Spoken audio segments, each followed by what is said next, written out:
আজকে আমরা আমাদের একটি মানববন্ধন কর্মসূচি ছিল, সেখানে প্রায় ২-২.৫০০ শিক্ষক আসছে এবং আমাদের একটি আমাদের ব্যানারে দেখছেন যে সচিবালয় পুলিশের পদযাত্রা, আমরা সেটা করতে গিয়েছি। ওখানে পুলিশ আমাদের বাধা দিয়েছে, অস্ত্র করেছে এবং ধস্তাধস্তি হয়েছে। মোটামুটি শিক্ষকরা তো আমাদের দীর্ঘদিনের চাওয়া পাওয়া না নিয়ে যাবে না।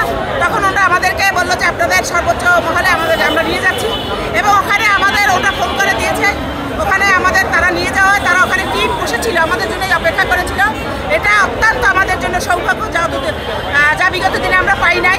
আমরা যাওয়ার সাথে সাথে আমাদের শিক্ষা প্রাথমিক গণশিক্ষা উপদেষ্টা এবং শিক্ষা সচিব স্যার একটি টিম গঠন করেছেন, যুগ্ম সচিব এবং অতিরিক্ত সচিব মাহমুদ স্যার এবং শিক্ষা উপদেষ্টার একান্ত পিএস উনি ছিল।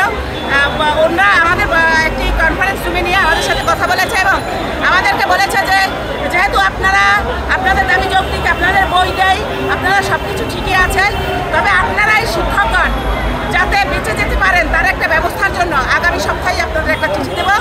আমরা বলছি স্যার আমাদের কি শিক্ষকদের থাকতে হবে?